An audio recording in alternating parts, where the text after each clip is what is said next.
성탄 전날 어떤 말씀을 나누면 좋을까 기도하다가 그래도 예수님 오신 그 소식을 가장 먼저 알게 된 그 마리아가 경험했던 그 상황과 그 일들을 통해서 은혜를 나눠보면 좋겠다 하는 생각을 이제 하게 됐습니다. 그래서 오늘 마리아에게 천사가 찾아와서 예수님을 잉태했다라고 이야기해주는 소위 수태고지라 하는 불리는 말씀을 통해서 함께 이제 은혜를 나누어 보고자 합니다. 7가지 주제로 나눌 건데요. 제가 이제 최대한 빠르게 이렇게 쭉 넘어가고 시간이 너무 가면 그냥 생략해서 이제 할 테니까 너무 염려하지 마시고, 근데 또 셋째가 끝났다고 또 끝난 줄 알고 또 실망하실까봐 제가 미리 이제 말씀드립니다. 26절, 27절을 보면요, 여섯째 달에 천사 가브리엘이 하나님의 보내심을 받아 갈릴리 나사렛이란 동네에 가서 다윗의 자손 요셉이라는 사람과 약혼한 처녀에게 이르렀다, 이렇게 이제 기록이 되어 있습니다. 제가 생각했을 땐 수식어가 좀 많은 것 같아요. 그냥 천사가 마리아에게 와서라고 하면 되는데, 이 여섯째 달에 천사 가브리엘이 하나님의 보내심을 받아 갈릴리 나사렛이라는 동네에 가서 다윗의 자손 요셉이라는 사람과 약혼한 처녀에게 이르렀다, 이제 이렇게 기록을 하고 있습니다. 그래서 그 내용들을 좀 살펴볼 텐데요. 먼저는 여섯째 달에 찾아갑니다. 여섯째 달. 무슨 여섯째 달일까 궁금하잖아요. 무엇을 한 뒤 여섯째 달일까?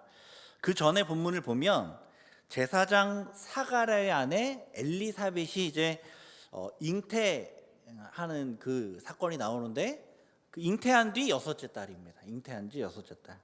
그러니까 나이가 많아서 잉태하기 어려운 엘리사벳이었지만 역시 천사가 나타나서 세례 요한을 잉태하게 되었다라고 이 이야기를 해줍니다. 지금 비슷하죠. 마리아에게 했던 것과 비슷하게 그렇게 이야기를 해주고, 그렇게 세례 요한을 잉태한 지 여섯째 달에 지금 하나님께서 천사를 보내셔서 마리아에게 찾아오셨다, 이 말씀을 하고 있는 겁니다. 왜 하필 여섯째 달, 이 엘리사벳이 임신한 여섯째 달에 마리아를 찾아갔을까요? 쉽게 유추할 수 있죠. 그 이유를. 그것은 마리아가 이 고지가 이 잉태했다는 이것을 더 쉽게 믿게 하기 위해서 이렇게 한 겁니다. 임신한 지 여섯째 되는 달이면 배가 나왔을까요? 안 나왔을까요? 배가 나왔죠. 배가 많이 불렀을 때입니다. 누가 봐도 임신했구나, 그렇게 알 때입니다. 마리아는 천사로부터 잉태했다는 말을 이제 들을 텐데, 그 말을 믿기가 어려웠을 것 같습니다. 그러나 하나님께서는 미리 엘리사벳에게 똑같은 일을 이미 한번 일어나게 하시고 6개월이 지난 다음에 그것을 눈으로 분명하게 확인을 할 수 있을 그때에 마리아에게 찾아가서 너에게도 이와 같은 일이 일어날 거다라고 말씀을 하는 것입니다. 그러니까 믿게 해주기 위해서, 마리아의 믿음을 도와주기 위해서 여섯째 달에 찾아간 것이죠. 하나님은 믿을 수 있게 하시는 분이십니다. 믿을 수 있게 하시는 분이십니다. 믿음을 주시는 분이십니다. 특별히 예수님 오심을 기념하는 이 성탄절에는 더더욱 믿을 수 있도록 역사하십니다. 수많은 믿음의 증거를 성탄절에 허락을 하셨습니다. 하나님께서는 예수님 오심을 도저히 믿지 못하게 숨겨두시거나 가려두시는 분이 아니십니다. 믿음이 없을 때에도 믿음을 달라고 기도를 하면 믿음을 주시는 하나님임을 우리에게 말씀하고 있습니다. 귀신 들린 아들을 고치려 한 아버지가 예수님께 찾아갑니다. 그래서 간청해요. 하실 수 있거든 우리를 불쌍히 여기셔서 도와주십시오. 그러자 주님께서 이렇게 대답을 하시죠. 할 수 있거든이 무슨 말이냐? 믿는 자에게는 능치 못할 것이 없다. 이렇게 대답합니다. 그러자 곧 그 아이의 아버지가 소리를 질러 이르되 내가 믿나이다. 나의 믿음 없는 것을 도와주소서. 이렇게 고백합니다. 내가 믿나이다. 나의 믿음 없는 것을 도와주소서. 그 아버지가 그렇게 고백을 합니다. 그리고 주님께서 역사하시죠. 이 아버지에게 믿음을 주시도록 주님께서 역사하십니다. 하나님께서는 믿음을 주시는 분이십니다. 우리가 믿어서 구원 받을 수 있도록 역사하시고 믿음을 주시도록 그렇게 일하시는 분이십니다. 예수님 오심을 기념하는 이 성탄절 간구해서 더 견고하고 강한 믿음의 자리로 나아가실 수 있는 저와 여러분 되기를 소망합니다. 이게 여섯째 달에 찾아온 이제 주님 그 교훈이죠. 그리고 여섯째 달에 누가 찾아오냐면 천사 가브리엘이 찾아옵니다. 천사 가브리엘이 찾아옵니다. 가브리엘 천사는 미가엘과 함께 성경에 언급되는 두 천사 중에 하나로 기쁜 소식을 전하는 천사입니다. 기쁜 소식을 전하는 천사. 그러니까 가브리엘이 가져온 소식이라면 이것이 어떤 소식이라고요? 기쁜 소식이라는 것입니다. 그런데 여러분, 특히 이제 여자 성도님들은 갑자기 천사가 찾아와서 임신했다라고 얘기를 하면 기분이 어떨까요? 뭐 좋기도 하겠지만 또 걱정이 많이 될 것 같습니다. 보통 아내가 이제 임신한 것을 확인하고 그 임신 소식을 남편에게 이야기를 할 때 어떤 두려움이 있다고 합니다. 아이를 가졌다는 것이 좋기도 하지만 좀 두려운 마음이 좀 드는 것이죠. 그래서 남편이 이 임신 소식을 듣고 좀 싫어하면 어떡하나, 앞으로 이 아이를 어떻게 키워야 하나, 뭐 여러 가지 생각들을 막 하면서, 그래서 이야기를 딱 했을 때 남편의 반응이 막 좋아하면 마음이 놓이고, 좀 남편의 반응이 좀 시덥지 않고 그러면 불같이 화를 내기도 한다고 합니다. 뭐 저는 임신한 적이 없어가지고 이 마음을 잘 모르겠는데, 아무튼 그래서 이 임신 소식을 전할 때 서운한 마음을 갖게 되기도 한다 하더라고요. 근데 마리아는 결혼을 지금 안 했어요. 결혼도 안 했습니다. 약혼은 했는데 아직 결혼 안 했습니다. 처녀입니다. 근데 처녀에게 천사가 와서 당신 잉태했습니다, 이런 소식을 전한다면 이 소식이 과연 기쁜 소식일까 의문이 들죠. 슬픈 소식 아닌가 하는 생각이 드는 겁니다. 그런데 이 소식을 누가 전하냐면 가브리엘이 전한 거죠. 자, 오해할 수 있을 것 같아. 좀 슬픈 소식이라고 오해할 수 있을 것 같은데 아니야, 내가 전하잖아, 이거 기쁜 소식이야. 이렇게 주님께서 가브리엘을 보내주신 겁니다. 사실 처녀가 임신한 상황 그렇게 기쁘지 않은 상황으로 보여집니다. 여겨집니다. 실제로 약혼한 상태였던 마리아는 이 임신 사실로 인해서 파혼당할 위기에 처해집니다. 당시 남성 중심적인 사회였기 때문에 이런 식으로 파혼당한 미혼모는 누가 결혼할 사람 없습니다. 그리고 결혼하지 못한 미혼모는 이스라엘 사회에서 매우 어려운 삶을 살아갈 수밖에 없는, 지금 이제 이 소식은 청천벽력과 같은 소식인 것이죠. 절망의 소식입니다. 그런데 이 소식이 기쁜 소식이라고 가브리엘을 통해서 주님께서 보여주시는 것이죠. 절망의 소식이 기쁨의 소식이 되는 그 역전의 역사가 예수님의 나심에 있는 줄 믿습니다. 예수 그리스도의 나심은 기쁜 소식입니다. 하나님께서는 그것을 마리아와 우리에게 더 분명하게 알게 하기 위해서 가브리엘을 보내신 것이죠. 어떤 사람들은 성탄절이 좀 괴롭다 합니다. 왜 괴롭냐면 찾아올 사람이 없고 가족이 없고 연애할 연인이 없고 뭐 여러 가지 이유로 남들은 다 선물을 주고 받는데 선물 줄 사람도 없고 받을 사람도 없고 괴로운 날이라는 것이죠.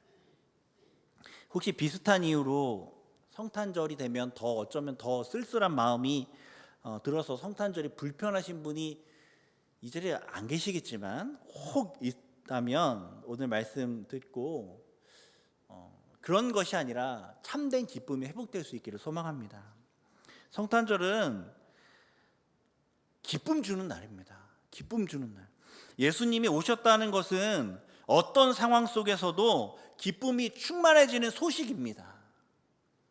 심지어 처녀가 잉태를 하였다는 이 유쾌하지 않은 그러한 상황이라 할지라도 그것이 말할 수 없는 기쁨이 되는 그러한 소식이라는 것을 우리에게 알려주시는 것이죠.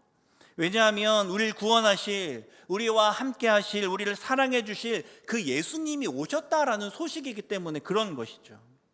성도님들의 지금 상황과 형편 제가 다 알지 못하겠지만 어떤 분은 좋고 기쁜 마음이 있지만 또 어떤 분은 한편에 어떤 슬픔과 어떤 낙담되는 마음과 또 어려움이 있는 성도님들도 계실 거라 생각이 됩니다. 그러나 예수님이 이 땅에 오셨다는 그 복음으로 말미암아 기쁨으로의 역전이 우리의 삶 가운데 나타나게 되기를 간절히 소원합니다. 하나님 예수님 통해서 우리에게 기쁨 주길 원하세요.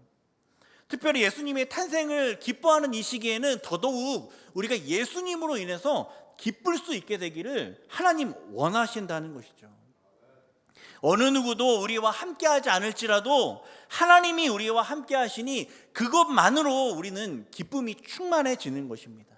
그리고 그 기쁨을 전할 수 있는 저와 여러분 되기를 소원합니다. 그리고 이 기쁜 소식을 전하는 가브리엘 천사가 마리아를 만나러 어디로 갑니까? 갈릴리 나사렛이라는 동네로 가는 것이죠. 갈릴리 나사렛이라는 동네는 구약 성경에 언급이 되어 있지 않습니다. 고고학 발굴을 통해 보면 이게 옛날부터 있었던 동네이긴 하거든요. 근데 구약에서는 한 번도 언급되지 않았던 지역입니다. 그러니까 별 주목받지 못했던 지역이라는 것이죠. 예수님 당시에도 30가구, 한 50가구 정도 살고 있었던 작은 마을이었다 하고 요한복음 1장 46절에서 나다니엘이 이렇게 말하거든요. 나사렛에서 무슨 선한 것이 날 수 있느냐 이렇게 말을 하거든요. 이 말을 통해 보건대 이곳은 평판도 별로 좋지 않았던 지역이라는 것을 우리가 알게 됩니다. 이 거칠고 교육받지 못한 그 무례한 사람들이 대부분 살고 있었던 지역이 바로 이 지역이었다 합니다. 성경은 왜 천사가 이 보잘것없는 갈릴리 나사렛이란 동네로 갔다 굳이 언급하고 있을까요? 굳이 기록되었을까요? 여기서 하나님께서 우리가 아는 것처럼 낮은 곳으로 임한다라는 것을 우리에게 한 번 더 알려주기 위해서입니다. 저는 성경 보면서 특별히 예수님과 관련된 이 이야기를 들으면서 참 감동할 때가 많이 있는데 그 이유는 하나님께서 낮은 데로 임해 주셨기 때문에 그렇습니다. 주님께서 작은 마을 베들레헴에 나신 것도 그렇습니다. 주님께서 말구유에 누이신 것도 그렇습니다. 그리고 오늘 말씀처럼 나사렛에서 지낸 것도 그렇습니다. 주님께서 소외받는 자들을 제자 삼으신 것도 그렇습니다. 주님께서 굳이 그렇게 하지 않으셔도 되는데 낮은 데로 그냥 일반적인 사람들보다 더 낮은 데로 임하십니다. 우리에게 이 하나하나의 기록이 낮고 천한 우리를 향한 하나님의 선물처럼 여겨집니다. 왜 주님께서 마구간에 누우셔야 됐을까요? 삼성의료원에서 최고의 의사를 통해서 VIP 병실에 누우셔도 됐잖아요. 나사렛 말고 좋은 동네 서울 특별시민이 돼서 특별시민으로 태어나셔도 사실 우리를 구원하시는데 아무 문제 없을 텐데 참 이름 없는 작은 마을 베들레헴에서 나시고 나사렛에서 지내십니다. 주님께서 이렇게 하신 이유 단 한 가지 이유밖에 없습니다. 낮고 천한 우리를 위로하시고, 낮고 천한 우리를 아시고 또 배려하시기 위해 주님께서 이렇게 낮고 천한 곳으로 오신 것이죠. 사람들은 다 자신을 높이려고 합니다. 나의 출신이 좋고 내 학벌이 좋고 내 능력이 탁월하다 드러내려고 합니다. 그런데 예수님 탄생 기사에서는 굳이 기록하지 않아도 될 법한 낮고 천한 지명을 기록하고 있다는 것이죠. 하나님께서 낮은 곳으로 임하셨다는 것을 분명하게 우리에게 알려주시는 겁니다. 하나님께서 가난한 자, 병든 자, 소외된 자, 능력 없는 자에게 임하신다는 것을 알려주시기 위해서 주님께서 이렇게 기록을 하시고 이렇게 오신 것입니다. 세상 모든 사람들, 부자들, 높은 위치에 있는 사람, 힘이 있는 사람, 그런 사람들을 좋아합니다. 그런 사람들과 가까이 지내려고 합니다. 그래서 사람들 모두 저마다 높은 자리에 올라가려고 애를 쓰고 노력을 합니다. 그리고 그러다가 지쳐 힘들어 넘어지기도 하고 그렇게 살아갑니다. 그러나 우리가 하나님 앞에서는 정직할 수 있습니다. 하나님은 약한 자들의 하나님이시거든요. 있는 모습 그대로 나아갈 때 우리의 죄와 우리의 연약함과 우리의 모든 부족함들 하나님 다 이해하시고, 그런 우리에게 찾아오시는, 그런 우리를 안아주시고 위로하시는 분이시거든요. 그것을 오늘 말씀을 통해서 우리에게 약속해주고 있는 것입니다. 그리고 우리가 낮은 곳에 임하는 그 하나님을 경험하고 그 은혜로, 그 위로의 힘으로 우리도 낮은 곳에 있는 사람들 섬기라, 주님께서 이렇게 우리에게 말씀하고 계신 것입니다. 또 27절을 보면 이 천사는 다윗의 자손 요셉이라 하는 사람과 약혼한 처녀에게 이르렀다 기록하고 있죠. 예수님께서 다윗의 후손으로 오셨다 말씀하고 있는 겁니다. 무엇을 이야기해 주려 하는 것입니까? 왕이라는 것이죠. 왕. 이스라엘 백성들에게 이 다윗 왕은 특별한 의미가 있습니다. 이스라엘은 단일 국가를 이루어서 부강했던 적이 사실 거의 없습니다. 애굽의 종으로 살아가거나 광야를 유랑하거나 큰 주변 국가들의 침략을 받아서 성전도 잃어버리고 이리저리 쫓겨다녔습니다. 대부분의 시간을 그렇게 보냈습니다. 예수님 당시에도 이스라엘 백성들 로마 식민지 지배하에 있었습니다. 그런 이스라엘 백성들에게 다윗 왕은 정말 특별한 의미가 있는 왕입니다. 다윗의 시대에 이스라엘은 주변 모든 강대한 나라를 무찌르고 태평성대를 누렸습니다. 왕이 하나님과 친하니까 그 왕으로 인해서 모든 백성들이 하나님과 친밀한 그러한 시간을 지냈습니다. 가장 부강했고 행복했고 평안했습니다. 이스라엘 백성들은 다윗 왕 같은 왕이 다시 한번 와줬으면 늘 꿈꾸고 소망했던 그러한 왕입니다. 그런데 예수님께서 그 다윗의 뒤를 잇는 왕이 되신다는 것이죠. 어려움과 괴로움 속에서 참 소망이 없는 절망 가운데 살아가고 있는 그들을 잘 다스려서 구원으로 인도할 그 왕으로 우리 예수님이 오신다 하는 것입니다. 성탄의 귀한 날 왕으로 오시는 우리 예수님을 우리 마음 가운데 기억하실 수 있기를 소원합니다. 우리가 부족하고 우리가 연약하지만 그런 우리의 영혼, 그런 우리를 주님께서 잘 다스려 주시고 그런 우리를 구원으로 인도하실 그 왕으로 오신 우리 예수 그리스도를 기억하면서 우리가 그런 왕으로 오신 그 예수님을 찬양하고 경배할 수 있기를 소망합니다. 그리고 이제 벌써 이제 네 가지를 다 했습니다. 4가지 했고 이제 3가지만 말씀드릴 건데, 마리아를 찾아간 천사가 무슨 말을 마리아에게 했는지 그것을 통해서 우리 3가지를 좀 나눠보려고 합니다. 간단하게 이제 살펴볼 텐데요. 마리아가 있는 곳에 찾아온 천사는 먼저 마리아에게 뭐라고 얘기를 하냐면, 은혜를 받은 자여 평안할지어다, 주께서 너와 함께 하시도다 라고 말합니다. 별 대수롭지 않은 인사말 같죠. 평안할지어다, 주께서 너와 함께한다. 그런데 이제 뭐 우리가 믿는 사람한테 편지 쓸 때 하나님이 당신과 함께하기를 원합니다, 이런 말 쓰잖아요. 자주 쓰잖아요. 전 세계 가장 유명한 SF 영화 스타워즈에도 포스가 함께하길, 뭐 늘 그런 이제 사실 뭐 편히 쓸 수 있는 인사말입니다. 근데 주님이 당신과 함께 있길 바란다는 말이 이상하거나 특이한 인사 같지가 않은데 29절 보니까 마리아가 놀랍니다. 놀라면서 이런 인사가 어찌민가 합니다. 그렇게 생각했다고 기록하고 있습니다. 아니, 이 인사가 놀랄 인사인가 생각이 들죠. 답은 놀랄 인사가 맞다는 겁니다. 은혜를 받은 자의 평안할지어다, 이거는 이제 별로 놀랄 만한 인사가 아닌데 그 뒤에 주께서 너와 함께 하시도다 라는 인사가 사실 놀랄 만한 인사인 것이죠. 출애굽기 33장 보면, 출애굽기 33장을 보면 모세가 하나님 영광 보여달라 요청하죠.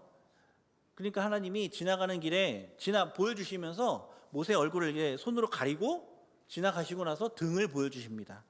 그 이유가 출애굽기 33장 20절에 나오는데, 또 가라사대 내가 내 얼굴을 보지 못하리니 나를 보고 살 자가 없다 하는 거죠.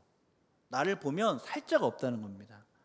하나님의 얼굴 보면 살 자가 없기 때문에, 보기만 해도 살 자가 없기 때문에, 그러니까 이게 유대인들의 가치관이라는 거예요. 하나님 너무 거룩하시기 때문에 그 존존 앞에서 설 자가 없고 살 자가 없습니다. 그러니까 천사만 봐도 지금 두려운 것이고 하나님의 사자만 봐도 너무너무 두렵고 떨리는 겁니다. 그런데 지금 천사가 주께서 너와 함께 하신다 말합니다. 천사의 주가 누구입니까? 하나님이잖아요. 하나님이 너와 함께 한다, 지금 이렇게 말하고 있는 겁니다. 그러니까 마리아가 화들짝 놀라는 거죠. 하나님이 나와 함께 한다고요? 하나님이 우리와 함께 하신다는 것은 놀라운 일입니다. 우리가 지금 너무 익숙해서 이것에 놀라지 않는데 사실은 이것은 놀라운 일입니다. 예수 그리스도께서 마리아를 통해 이 땅에 나신 이래로, 그 이후로 우리는 하나님과 함께함을 허락받았습니다. 예수님 승천 후에는 성령이 우리와 함께 하십니다. 사랑하는 성도 여러분, 이 성탄절에 하나님께서 우리와 함께 하신다는 이 진리에 마리아처럼 놀랄 만큼 감격하실 수 있기를 소망합니다. 우리 아무 자격 없잖아요. 우리 어떻게 하나님과 함께 있을 수 있습니까? 성탄절에는 이 함께 하시는 하나님, 이 은혜를 기억하면서 하나님과 동행하는 기쁨이 너무 큽니다 하며 찬양하고 감사하실 수 있기를, 기뻐하실 수 있기를 소망합니다. 그리고 또 30절부터 33절을 보면 천사가 말합니다. 마리아여 무서워하지 말라. 무서워하지 말래요. 그러면서 하는 말이, 하나님께 은혜를 입었느니라. 보라, 내가 잉태하여 아들을 낳으리니 그 이름을 예수라 하라. 그가 큰 자가 되고 지극히 높으시니 아들이라 일컬어질 것이요 주 하나님께서 그 조상 다윗의 왕위를 그에게 주시리니 영원히 야곱의 집을 왕으로 다스릴 것이며 그 나라가 무궁하리라. 하나님께서 함께 하신다는 이 인사에 마리아가 놀랐거든요. 근데 마리아를 안심시킨다고 지금 천사가 하는 말이, 놀라지 마. 너가 하나님의 아들을 잉태했어, 이렇게 지금 말하고 있는 겁니다. 지금 이게 지금 안심을 시키는 건지 더 놀래키는 건지 모르겠습니다. 너무 놀란 마리아는 34절 보면 이렇게 얘기하죠. 나는 남자를 알지 못하니 어찌 일이 있으리까? 라고 묻습니다. 아니, 어떻게 이런 일이 일어날 수 있습니까? 사실 이건 마리아가 믿음 없어서 이렇게 고백한 게 아니에요. 정말 이해가 되지 않잖아요. 남자를 알지도 못하는 처녀가 어떻게 임신을 합니까? 이건 불가사의한 일이고 있을 수 없는 일이고 기적과 같은 일입니다. 더구나 보잘것없는 내가 예수님을 잉태한다고, 이게 이해가 되지 않는 것이죠. 이 질문에 대해서 천사가 35절부터 대답을 하는데, 성령이 내게 임하시고 지극히 높으신 이의 능력이 너를 덮으시리니 이러므로. 쭉 이렇게 말씀하고 있습니다. 성령이 내게 임하고 하나님의 능력이 너를 덮어서 아이를 잉태하게 된다는 것이죠. 성령의 역사하심으로 말미암아 있을 수 없는 일이 일어나게 되는 것이죠. 그 있을 수 없는 일이 왜 일어나냐면 우리를 구원하는 역사로 그 있을 수 없는 일이 일어나게 된다는 것입니다. 기적과 같은 일이 일어나게 됐는데, 성령의 역사로 기적과 같은 일이 일어났는데, 왜 기적과 같은 일이 일어났냐면 우리를 구원하시기 위해서 그 기적과 같은 일이 일어난다는 것입니다. 성령이 내게 임하고 하나님의 능력이 덮어서 기적과 같은 일이 일어날 수 있는데, 그 일의 목적이 무엇이냐면 우리를 구원하시는 것, 그것을 말씀하는 것입니다. 혹 믿지 못할까 봐 또 다시 언급하죠. 친척 엘리사벳이 임신했다는 사실도 말씀을 해주고 계십니다. 그러면서 하나님의 말씀은 능치 못할 것이 없다, 그렇게 이어서 말씀해주고 있는 것이죠. 성탄절에는 마리아에게처럼 성령이 능력으로 역사하실 것을 기대하는 날이어야 합니다. 성령의 역사를 기대하는 날이어야 합니다. 우리의 힘으로는 하나님을 온전히 높일 수 없고, 하나님의 이름을 드높이는 일을 우리가 할 수 없고, 우리의 삶이 너무나 연약하고 부족하지만 그런 것들 정직하게 시인하면서, 주님, 그러하니 내 삶이 이러하니, 내 생각이, 내 말이 이러하니, 내 능력이 없사오니 성령으로 역사하여 주옵소서. 마리아에게 임하였던 것처럼 성령으로 저에게도, 우리의 가족에게도, 우리 교회에게도 임하여 주시옵소서. 그것을 소망하는 성탄절이 되어야 한다는 것이죠. 성탄절에 양말 걸어둘 필요 없습니다. 그렇죠? 우리는 알죠? 산타 할아버지 선물 기다리는 거 아닙니다. 성탄절에 남편이나 아내나 부모나 자식이나 이성 친구가 해줄 선물 기다리는 날 아닙니다. 성탄절에는 경건하게 예배드리고 기도하면서 성령의 선물을 기다리고 소망하는 날이어야 하는 것이죠. 이것이 성탄절을 통해 주님께서 우리에게 기대하시는 것입니다. 성령이 역사하면 무슨 일이 일어납니까? 35절 보면 성령이 역사하면 나실 바 거룩한 이는 하나님의 아들이라 일컬어진다. 성령이 역사하면 예수 그리스도를 하나님의 아들이라 부르게 되는 역사가, 그 믿음의 역사가, 구원의 역사가 나타나게 된다, 우리에게 말씀해 주고 있는 것입니다. 마지막으로 벌써 7번째입니다. 천사가 하는 이 대답에 마리아는 주의 여종이오니 말씀대로 내게 이루어지이다 고백합니다. 믿기 어려운 말이었고 감당할 수 없는 말씀이었지만, 마리아는 주의 여종이오니 말씀대로 내게 이루어질 것입니다 고백을 합니다. 우리가 지금까지 이 수태고지의 말씀 통해서 수많은 교훈을 얻을 수 있습니다. 믿음을 더해 주시는 하나님, 기쁨으로의 역전으로 역사하시는 주님, 보잘것없는 자와 함께 하시는 주님, 왕으로 오신 주님, 성령의 역사로 불가능을 가능케 하시는 주님, 이 많은 이야기들을, 우리가 많은 교훈들을 오늘 말씀 통해서 얻을 수 있습니다. 근데 이것만으로 부족합니다.